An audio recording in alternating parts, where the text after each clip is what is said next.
চিকিৎসাবিদ্যায় অনবদ্য অবদান রাখায় চলতি বছর যৌথভাবে নোবেল পুরস্কার পেয়েছেন যুক্তরাষ্ট্র ও জাপানের ৩ চিকিৎসা বিজ্ঞানী। সোমবার বাংলাদেশ সময় বিকেল ৩:৩০টায় সুইডেনের স্টকহোম থেকে ২০২৫ সালের চিকিৎসা বিজ্ঞানীর নোবেল বিজয়ীদের নাম ঘোষণা করেছে কারোলিনস্কা ইনস্টিটিউট। চিকিৎসায় এই বছরের নোবেল বিজয়ীরা হলেন যুক্তরাষ্ট্রের গবেষক মেরি ব্রাঙ্কো ও ফ্রেড রামসডেল এবং জাপানের শিমোন সাকাগুচি। পেরিফেরাল ইমিউন টলারেন্স নিয়ে গবেষণার জন্য চলতি বছর তাদের এই পুরস্কার দেওয়া হয়েছে।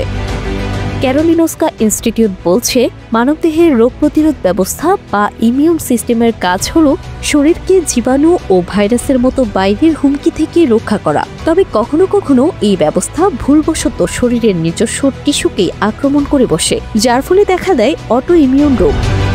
দীর্ঘদিন ধরে বিজ্ঞানীরা মানবদেহের সেন্ট্রাল টলারেন্স বা কেন্দ্রীয় সহনশীলতার ধারণার উপর গবেষণা করে আসছিলেন। এতে টি সেল নামের এক ধরনের প্রতিরোধক কোষ থাইমাসে গঠিত হওয়ার সময় শরীরের নিজস্ব উপাদানের বিরুদ্ধে তীব্র প্রতিক্রিয়া দেখালেও পরে তা ধ্বংস হয়ে যায়।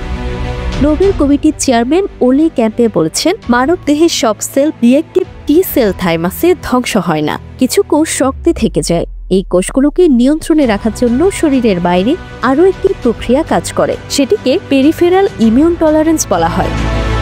চলতি বছরের নোবেল জয়ী ৩ বিজ্ঞানী এই প্রক্রিয়ার মূল রহস্য উদ্ঘাটন করেছেন। গবেষণায় তারা দেখেছেন, শরীরের রোগ প্রতিরোধ ব্যবস্থা নিয়ন্ত্রণে রাখে বিশেষ এক ধরনের কোষ, যাকে রেগুলেটরি টি সেল বলা হয়। এসব কোষের বিকাশ ও কার্যক্রম নির্ভর করে POXP3 নামের একটি জিনের উপর। চিকিৎসা শাস্ত্রের এই নোবেল জয়ী বিজ্ঞানীরা কারোলিনস্কা ইনস্টিটিউট থেকে একটি মেডেল, সনদপত্র এবং ১,১০,০০,০০০ সুইডিশ ক্রোনা পাবেন।